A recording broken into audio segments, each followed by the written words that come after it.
11 de la noche con 23 minutos, hasta unos 30.000 millones de aquí a diciembre, al menos es lo que contempla como fondo el proyecto, que ya no es proyecto, sino que es ley Ricardo Soto, y que va a empezar a operar con 11 patologías, enfermedades de las que vamos a hablar en los próximos minutos, para entender cómo funciona, cómo se llegó hasta esta instancia, cuáles son sus virtudes, cuál es el camino que le queda todavía por recorrer.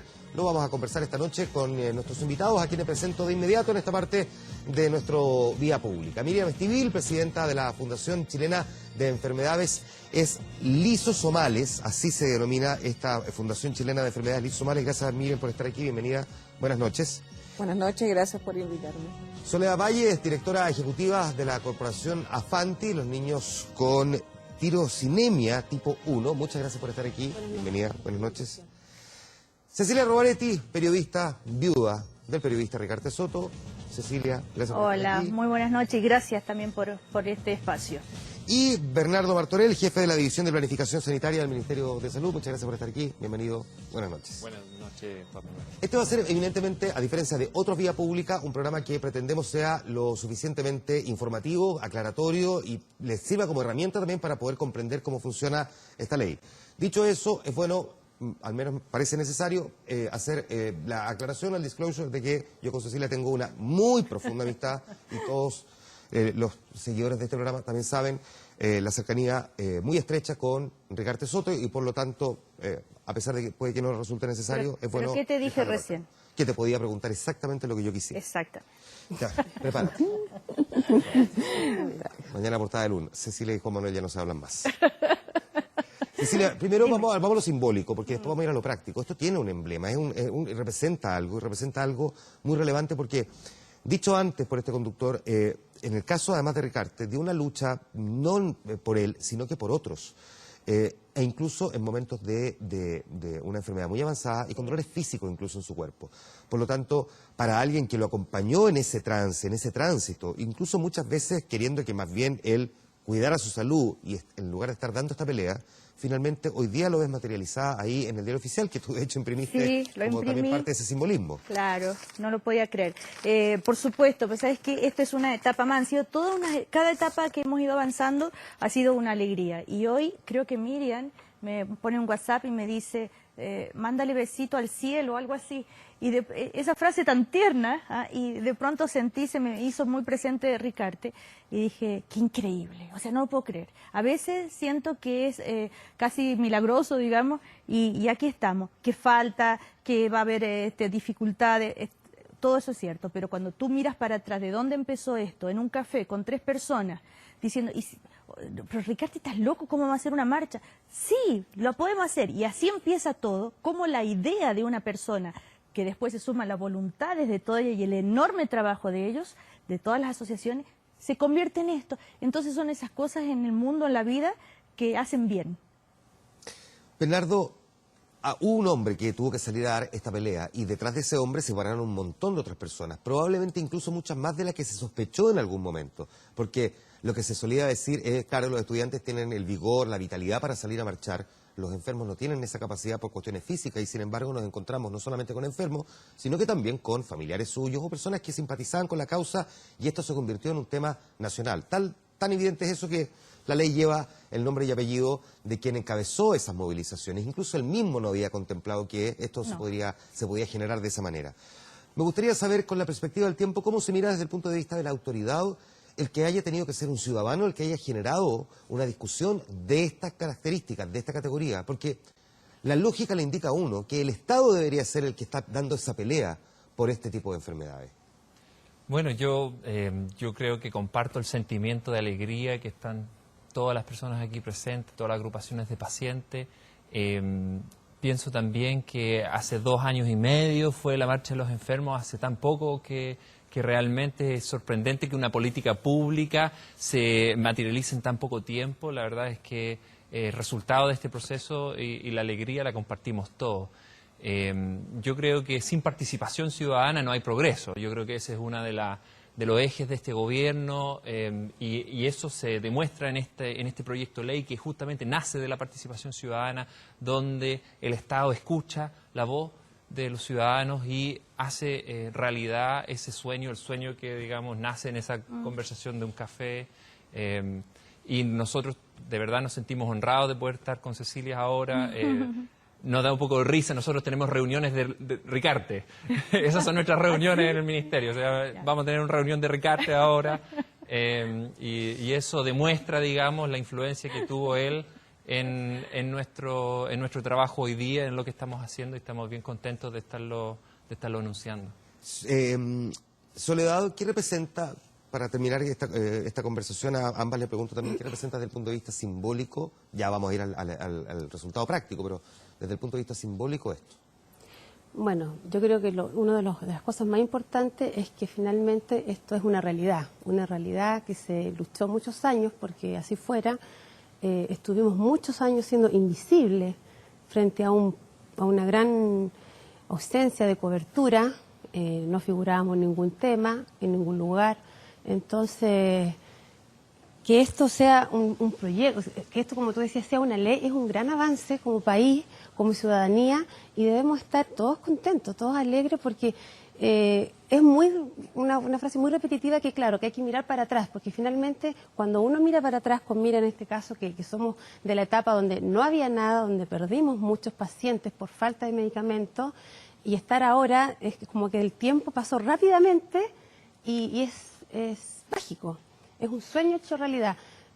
Hay sus peros, ninguna ley es perfecta, hay gente que no está contenta con esto, pero nosotros hoy nos estamos dando una chance de también disfrutarlos como madres, como padres, quizás no tanto como representantes, o sea, a lo mejor va a sonar no muy correcto, pero uno como representante de agrupación también deja de vivir su propio dolor como madre, porque empieza a luchar por el dolor de un conjunto, de un grupo de personas, un grupo de pacientes que lo están pasando tan mal que uno y más mal. Y esto se acaba en este tiempo. Cecilia. No, es que me comentaban ayer, yo decía, bueno, yo cada vez que hay un avance y que vuelve a estar en la noticia, la ley, de hecho yo estuve en Buenos Aires, que fue un congreso donde muchas asociaciones de América Latina estaban interesadas en conocer esta experiencia, única en América Latina. Y te das cuenta, Ricarte, las cosas que inventa. Bueno, aquí nos tiene hablando de... Sí. Y me empiezan a llamar la prensa por una información que había salido en el diario, de que así como que finalmente no se va a cumplir, entonces a mí se me aprieta mucho todo, me hace mal. Y yo sé que voy a tener que convivir con eso, porque cada vez que vea el nombre Ricarte Soto asociado a algo, a una crítica, que es lógico y normal, a mí me afecta de manera distinta. Entonces yo estaba así como un poquito angustiada con esto, ya qué va a pasar ahora, qué van a decir. Y alguien me cuenta que Soledad, cuando se enteró de esto, se emocionó mucho, que abrazó a alguien a la abogada que redactó la ley, que ha estado muy presente en todo este proyecto, Andrea Martoni, y que tus lágrimas de felicidad por tu hijo, que entonces dije, claro, con eso ya te hace sentir que vale la pena todo lo que tú pasa. Entonces, son casos concretos, como te pasa a ti. Ahora, respecto a las críticas, de hecho, hoy me hacían una nota en otro canal, Juan Manuel, y después miro, y el GC, ¿cómo se llama esto que ponen abajo? Sí, es que básicamente esa barra que tiene ahí, esta que está allá abajo. Eso claro. Es lo que sé, ¿ya? Y eso decía, no está incluida la hepatitis C. ¿Ya? Esa era lo que destacaba.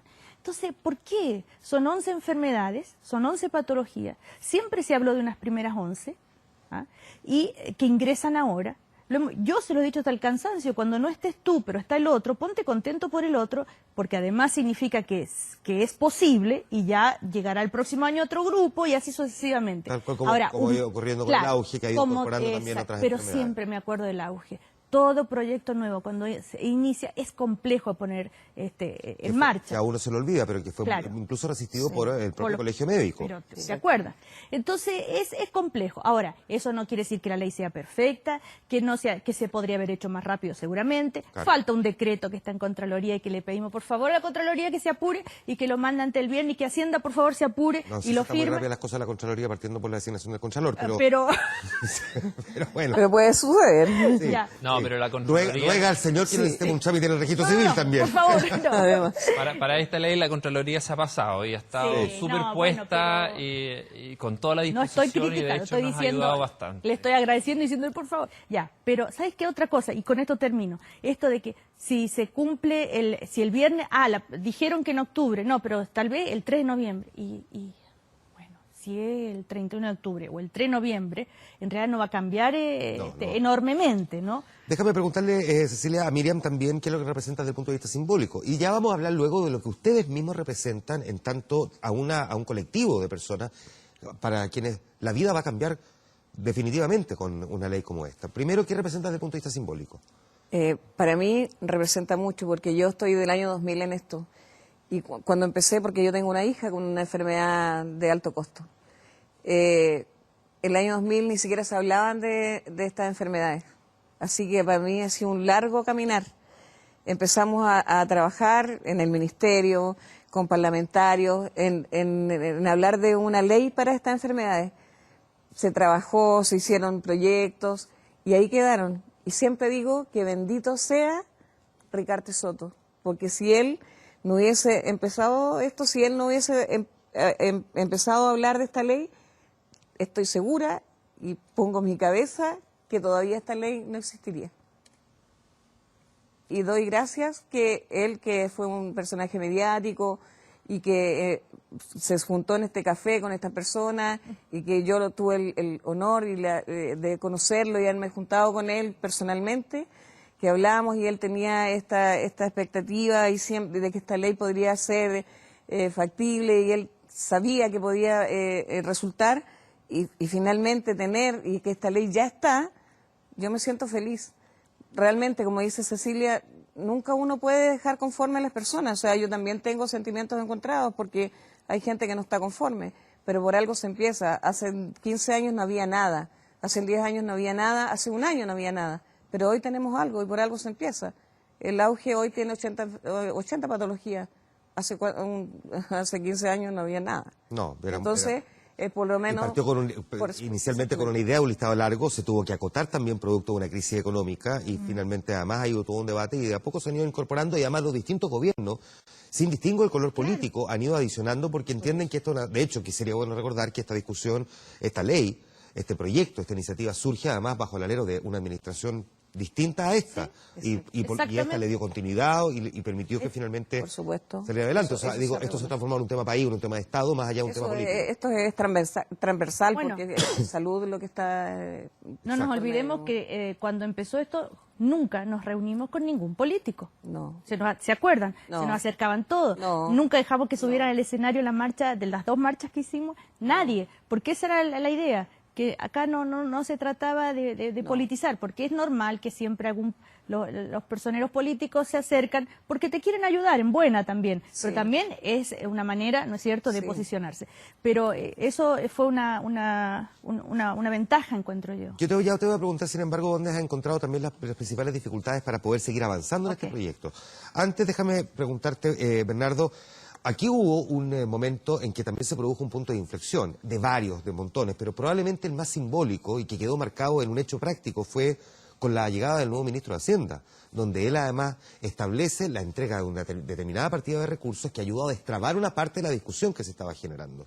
De ahí en adelante, en medio además de este realismo sin renuncia, apriete de cinturón, de menor crecimiento económico, ¿cuán difícil es compatibilizar los grados de exigencia legítimos y necesarios de segmentos de la población que enfrentan estas enfermedades de alto costo con esa realidad económica y, por lo tanto, de apriete de cinturón, de menor presupuesto y donde estamos viendo al mismo tiempo, por ejemplo, la disminución de recursos para camas para ancianos de fundaciones como, por ejemplo, la Fundación La Rosa? O sea, tenemos aquí, como los recursos son finitos, una dificultad práctica para el Estado. Bueno, justamente siempre se generan estas tensiones, son tensiones naturales de los sistemas de salud. Yo creo que lo has puesto muy bien, desde este enfoque además con un momento económico bien particular en el que estamos, pero que de todas maneras el país decide invertir una cantidad sustanciosa de fondos en los tratamientos que por un lado, protegen a las personas financieramente y también, por otro lado, mejoran la calidad de vida y la sobrevida de los pacientes. O sea, tiene esos dos efectos que también son efectos netos positivos para el país, al proteger financieramente a las personas y al mejorar también su calidad de vida y su sobrevida. Soledad, explícanos un poco de qué se trata, en el caso de ustedes, el trabajo que hacen en esta corporación Afanti. Bueno, la corporación Afanti es una corporación que está formada por pacientes básicamente y que hace, en una primera instancia acogemos a la familia cuando tiene la noticia de esta lamentable enfermedad que es la tirosinemia, que son 12 casos en Chile, son 400 en el mundo, es una patología muy, muy extraña, no tiene cura y tiene que ser administrada una droga de alto costo. Estamos hablando de 12 millones de pesos por frasco. Hay pacientes que toman 3 frascos al mes. Corrígeme si me equivoco, pero la tirosinemia es como un error congénito en el metabolismo, digamos, de la tirosina, ¿no? Es una enfermedad metabólica donde claro, la tirosina no se degrada. Donde no se degrada, exacto. No se degrada la tirosina y pasa directo por el hígado y produce un daño hepático crónico en el paciente. Perfecto. ¿Esto tiene un costo de cuánto el tratamiento? Y por lo Alrededor tanto, de 12 millones de pesos mensual por frasco. por frasco. Es un miligramo por kilo que consume el paciente, por ende tenemos pacientes que toman 3 frascos y medio al mes. Al mes. Más su fórmula, que es su alimento que viene en polvo, una fórmula que son 14 tarros aproximado por mes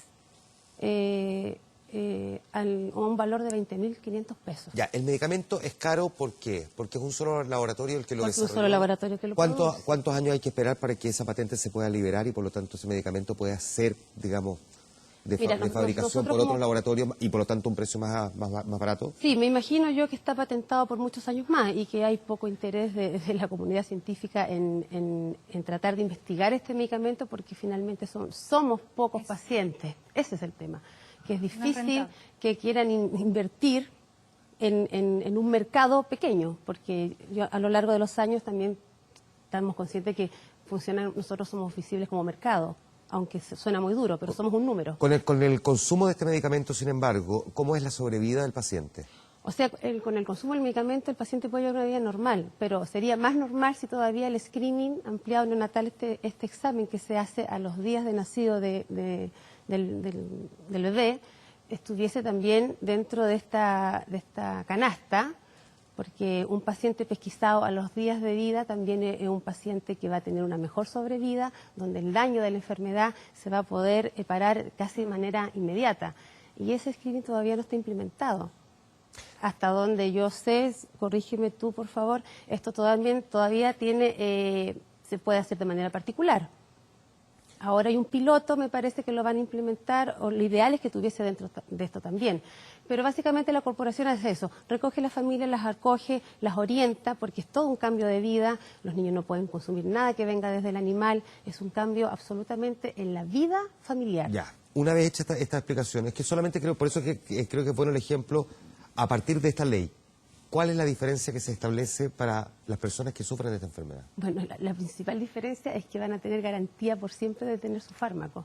Se acabaron los tiempos donde no lo tenían, donde teníamos que conseguirnos con pacientes de Argentina por un papá que viajaba y lo adquiría en el aeropuerto, casi un tráfico de medicamentos. Esto ya no va a pasar más. Entonces el paciente que ingrese ahora va a tener su garantía de medicamento de por vida, que es lo que te da tranquilidad. O sea, tú puedes vivir, descansar y respirar que por fin tu hijo no va a tener la necesidad, o sea, no va a pasar la tortura de no tener la droga que lo mantiene con vida, porque eso es, esta droga lo mantiene con vida. ¿Cecilia?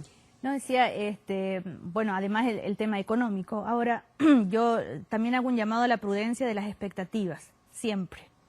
Las expectativas son humanas en todo sentido y uno siempre se imagina lo mejor y no perder nunca de vista que a veces la realidad es más difícil de lo que nos podemos imaginar. Ojalá que los medicamentos lleguen, y estar preparado también para poder convivir con esas frustraciones y también que las autoridades se hagan cargo de, no sé si se hagan cargo, pero estén conscientes y puedan trabajar con la agilidad y el empeño, sabiendo que acá estamos hablando de salud y es un tema muy sensible, muy sensible. Sí, la salud, porque no se te olvide que hay ahora una comisión de pacientes que van a estar detrás mirando que la cosa funcione. Pero yo lo que digo es, todo cambio genera expectativa, todo cambio es complejo y ahí hay que poner Hasta que atención simplemente- todos, cada uno desde su rol, desde su lugar, para que las cosas funcionen. Y Así es. y respecto a la patente, el tratado, el TPP, perdón, el TPP, bueno, ahí hubo una batalla porque ese tratado era fatal para esta ley. Claro. Porque no iban a... Ahora, dicen Porque que todavía no logramos... conocemos el detalle del texto. Exactamente, que va a ser 5 años, que lograron los 5 años. Otros me dicen, no están así, parece que van a ser 8. Sí, Bueno, también se han escuchado 7. sí, y ese es un tema, por ejemplo, donde tú te das cuenta cómo es importante que un gobierno, las autoridades puedan trabajar en conjunto, porque si bien esto al Ministerio de Relaciones Exteriores o de Hacienda, no sé, le parece fantástico, pero ojo, tiene esta consecuencia en este punto. Hagamos, o sea, bueno, pero todo está encadenado y tiene que ver. Pero y además, en el tema de salud, no hay, son sacos sin fondo. Claro. Aquí y en la Quebrada del Ají.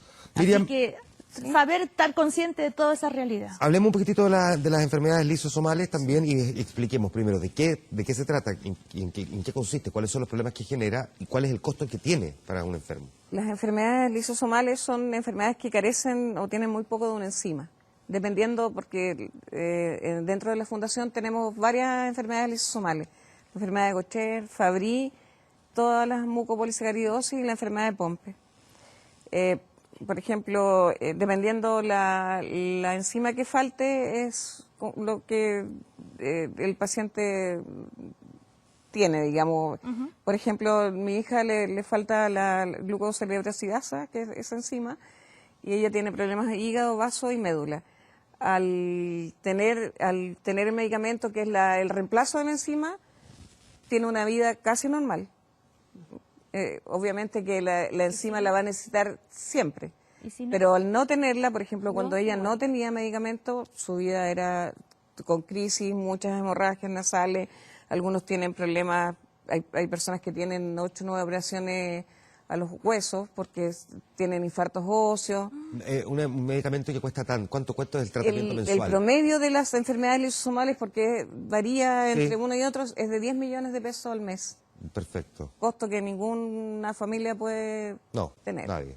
Esta ley a nosotros nos favorece, como decía Soledad, en que tenemos seguridad en el tiempo, porque nosotros estábamos cubiertos porque teníamos un programa ministerial, pero una ley va a permanecer siempre en el tiempo. Además, lo que va a traer esta ley, que obviamente no está implementado todavía, es los exámenes, que es muy importante. ¿Diagnóstico? El diagnóstico y el seguimiento, que también es importante porque, por ejemplo, nosotros tenemos pacientes en algunas regiones del país que no tienen exámenes durante un año. Entonces, si le dan un tratamiento que es de alto costo, también tiene que saberse si el tratamiento es realmente efectivo. Si no le Claro. hacen exámenes, ¿cómo se sabe eso? Bernardo, ¿hace distingo según la condición socioeconómica del paciente? Es bueno aclarar este punto. No, esta es una ley que es universal, es igual para todos los chilenos y habitantes del territorio nacional que estén adscritos a un sistema de salud. Esto puede ser los pacientes de FONASA, los pacientes de ISAPRE o los pacientes que tienen su seguro por las Fuerzas Armadas. Todos tienen la misma cobertura siempre que cumplan con las condiciones de ser el paciente, digamos, de tener la condición de salud que indica la necesidad del tratamiento. Al cumplirse esa condición, Pero- independiente de su nivel socioeconómico, tiene acceso a la terapia que están incluidos en la ley. Ahora, interesante también saber lo del umbral, saber lo del qué porcentaje de este tratamiento te afecta económicamente de tus ingresos, y a partir de en el 40% de tus ingresos que se calcula, bueno, hay toda una serie de cálculos. Sí. Entonces, bueno, a partir de acá, yo de este gasto, de este monto, yo te empiezo a financiar, porque esa es una manera también de... A lo mejor para explicar eso... Sí, mejor explícalo tú, que es muy técnico. Pero, Claro. pero no es tan difícil de entender. No. Pero yo creo que es bueno que lo expliquemos porque hay montones de sectores que, sobre todo en la primera etapa, cuando se hizo el anuncio y pues, finalmente se logró aprobar en el Congreso, generó mucha confusión, incluso hasta infografía en los diarios que venían un tanto erradas respecto al tema. Correcto, sí. De hecho, ahí hubo distintas interpretaciones Así del, es. del texto y lo que finalmente prevaleció fue el concepto de un tratamiento que cueste durante un año sobre cierto monto. ¿Y cómo calculamos ese monto? Entonces decimos cuánto ganan los chilenos en promedio, cuánto necesitan para sobrevivir, mínimamente digno, y cuánto es el 40% de lo que queda de eso. Si supera ese monto al año, entonces lo llamamos un tratamiento de alto costo. Esa es la definición del umbral de alto costo sobre el cual tiene que estar un medicamento o un diagnóstico para decir que es de alto costo para todos los chilenos y entonces es candidato a ser incorporado en la ley. Cecilia, ¿dónde estuvieron las principales dificultades? Déjame preguntarte desde el punto de vista del debate político y ojalá que en esto seamos bien claros también, porque así como fácil no fue. No fue fácil, por supuesto. Yo creo que las dificultades tuvieron porque cada uno empezó desde distintos sectores, tanto de las asociaciones o sectores políticos, a tratar de defender sus convicciones, sus posturas, cosas que no estaban incluidas, el tironeo por las platas, en las discusiones en las comisiones de salud, eran discusiones, no, a mí me parece que esta comaca no, que qué sé yo, que si tiene que ser copago cero, no copago cero, que, en fin, muchas dificultades. Pero yo creo que la mayor dificultad finalmente era en cómo hacer que las expectativas que generara no provocaran tanta frustración, al mismo tiempo con la plata que había, claro. El ministro de Hacienda que le estábamos pidiendo que soltara más, y bueno, y además hay una discusión política, obvio. ¿Ah? A mí me llamaba mucho la atención, aprendí mucho asistiendo a las comisiones, porque yo les escuchaba a los diputados, diputadas de oposición, por ejemplo, y con los de gobierno, estaban de acuerdo. Terminada la mesa, salía, estaban las cámaras, y la misma diputada que hacía un momento atrás había dicho que estaba de acuerdo, y había votado a favor, delante de la cámara criticaba. O sea, para mí ha sido una experiencia interesante desde el punto de vista político y humano, ¿ah? Porque ver personas de las propias asociaciones que antes ni siquiera se conocían entre ellos, porque eso fue también la gran idea de Ricarte, de hacer que se reúnan entre ellos, que ella, con el otro, los demás allá, y eso creó una fuerza distinta. Y después de todo ese momento tan como lindo, como épico, después empiezan los tironeos, pero eso es muy humano, porque cada uno finalmente quiere defender su propio interés. Y de ahí vienen las críticas, como me llaman por teléfono hoy día, me dice, Cecilia, ¿qué opinas de las críticas? Y yo ya estoy tan hasta acá con esa pregunta que es un poco como la típica. ¿Ah? Digo, ¿qué crítica? Cri. Voy a borrar esa pregunta. Y las críticas que hacen ciertas personas. ¿Qué persona? Le digo yo, no sé, o sea, es un poco como que se instalan ciertos temas. Claro que hay personas que critican, claro que hay personas que no están de acuerdo, porque no están sus patologías incorporadas todavía. Bueno, porque quiero dicen, que no me aclaración quiero, que no sé qué, que no Paula sé cuánto. Soto, la presidenta de la Federación de Enfermedades Raras, fue invitada a este programa. Ella, sin embargo, planteó que quería venir con el vicepresidente de la Federación. Nosotros consideramos que no, por distintas razones, entre ellas el espacio probablemente tal del programa, porque no necesitamos la sobrerepresentación de un determinado sector, sino que necesitamos son las distintas miradas. Finalmente declinó venir y ya por la tarde, cuando ya decidió venir, ya teníamos el panel armado y era mucho más difícil poder incorporarla. Pero ¿quién es ella? No, diga usted quién es.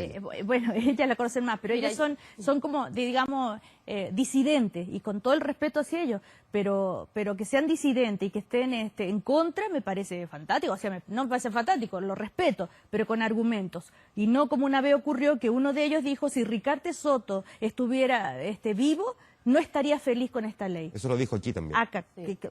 Sí, pero era con Cristian Pino porque Sí. yo estaba enfermo. Juan Manuel, yo tengo una Entonces, cosa no también puede que ser. decir con respecto a este camino de la tramitación de la ley que empezamos en diputados, que se lograron varias cosas con respecto a la participación ciudadana real, porque esto también tiene un movimiento fuerte y presente, la participación ciudadana en el Congreso, que fue que se eliminara el tema del copago, porque la ley venía con un copago y se eliminó, ¿cierto? Sí, se eliminó. Y también- yo no estoy de acuerdo, por ejemplo. Claro, Pero bueno, sí, está pero son bien. cosas que Es la pasaron democracia. dentro, claro, Sí. dentro de lo que fue la tramitación. Y también Por ejemplo. destacar de que también fuimos apoyados por muchas agrupaciones que ya están cubiertos por FONASA, por ejemplo, como lupus, y que sí, ellos estaban conscientes de que no entraban en esta ley, y así todos fueron súper solidarios Sí. con las patologías Sí. que no están cubiertas. Y eso también es Todavía. un logro, ponerte Sí. en el lugar del otro, Claro. sabiendo que tú no Sí. vas a tener ningún beneficio por Todavía. ahora. Pero, Miriam. y eso, en ese andar que estuvimos todo el tiempo con Cecilia también casi en todas las comisiones y que nos agrupamos, hoy somos una alianza de pacientes que agrupamos casi 30 agrupaciones y que nos reunimos casi todos los martes, que somos agrupaciones unidas y que estamos constantemente haciendo cosas bonitas y que no estamos peleando ni nada, sino que tratando de incluso viendo cómo podemos ayudar al que no está.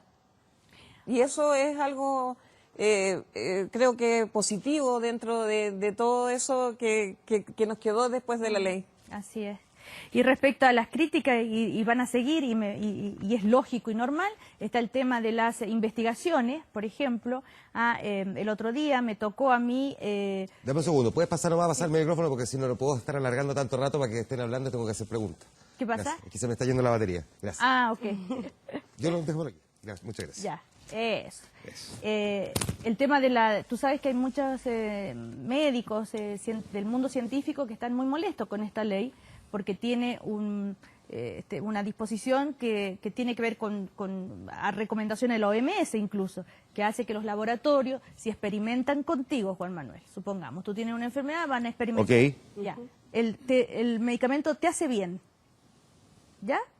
Tú te prestas, o sea, tú accedes a ser parte de ese experimento, te hace bien, entonces, ¿qué dice? Usted, laboratorio, entonces ahora le va a dar ese medicamento al señor Juan Manuel Astorga para siempre. Al revés, experimentan y te hace mal, y te provoca un problema, algo, efecto secundario heavy. Señor laboratorio, usted, ¿sabe qué? Usted financie las consecuencias y hágase cargo de las cosas. Y eso, ¿qué dicen ellos? Esto va a cortar con la investigación, nadie más va a querer investigar en Chile. Y resulta que en otros países existe y se sigue investigando. Sí, hay Entonces, que tener mucho cuidado también con esos claro. fantasmas que se describen, que muchas veces no tienen Exactamente. mucho... No sé si estoy en lo cierto. Perfectamente ¿Sí? explicado, Ya. Cecilia. Ah, ya.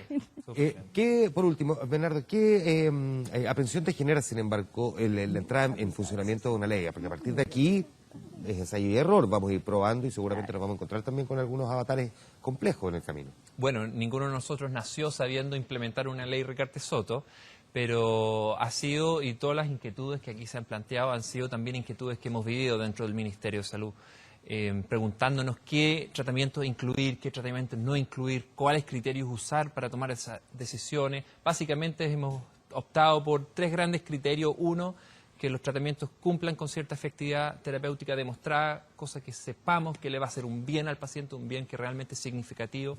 Segundo, que esté actualmente en un programa ministerial o de FONASA o de un servicio de salud. Estos son programas que afectan o que benefician a pocos pacientes hoy día, pero con la entrada en vigencia de la ley y incluyendo estas terapias van a beneficiar a todos los pacientes y, como decía Soledad, por siempre que lo necesiten esos pacientes. Claro. Y el tercer criterio es un criterio... Es una gran diferencia. Una gran entre diferencia. estar sometido a un programa, a un protocolo, a tener la garantía de que esto va a ser para siempre. Es una tranquilidad que como padre es impagable.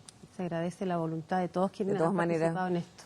Eso, Y el la tercer seguridad. criterio es un criterio más bien de factibilidad, de que estén disponibles los especialistas en Chile, que estén disponibles los medicamentos o que se puedan importar rápidamente. Básicamente esos son los criterios que usamos, más el umbral de alto costo para tomar la decisión de lo que está incluido en este primer decreto. Cecilia, por último. Por último eso, prepárense porque seguramente va a llegar el día que el medicamento no llegó, que el laboratorio no lo quiere vender, que no hay plata para comprarlo no sé dónde, que falta tal especialista, que, o sea, te lo firmo. Y tal vez vamos a estar acá de nuevo hablando del tema, pero hace parte de los procesos y para eso están las personas y confiamos en las autoridades y les pido a las autoridades que también eso, que no es llegamos a esta meta, qué bonito, lo logramos, cumplimos y hasta acá, y ya, chao, no. Y además en muy pocos meses vamos a estar con un Claro. segundo decreto. Ya en 7 meses más vamos a tener que estar dictando un segundo decreto que va a agregar nuevas patologías y nuevos tratamientos. Así que esto es algo Eso hay que hacer progresivo. mucho Oigan, hincapié, claro. Ricardo murió de cáncer, ¿cierto? Sí. de estas 11 enfermedades que entran, hay un solo cáncer, el cáncer de mama con un medicamento solamente. Entonces me estaba acordando, al mirar esto estaba acordando, de decía, pulmón oye, ¿hasta debería cuándo estar. los cancerosos van a tener el monopolio acá de la atención de todo? Y ahí está, demostrar qué generosidad. Miriam, Cecilia, Soledad, Bernardo, muchas gracias a los cuatro por venir a contarnos y explicarnos además cómo va a empezar a funcionar esta ley. Vamos a seguir nosotros hablando de salud mañana en El Informante, no en vía pública, en El Informante. ¿Ah, sí? Cada 4 días un adolescente se contagia con el virus que causa el SIDA. Es una epidemia que es mucho más grave de lo que se piensa. Vamos a entrar en el debate sobre esto, por qué las campañas no están siendo efectivas y cuánta preocupación debieran tener, y particularmente los padres, visto que el porcentaje entre 14 y 19 años es del terror. De eso vamos a hablar mañana en un informante especial que vamos a tener a las 10:30 de la noche en su nuevo día y en su nuevo horario también. Así que la salud va a seguir estando presente también mañana en el horario Prime del canal 24 horas y también de TVN. Gracias, Juan Muchas Manuel. gracias. Muchas gracias. Nosotros nos vamos a ir a la pausa. Espérenos que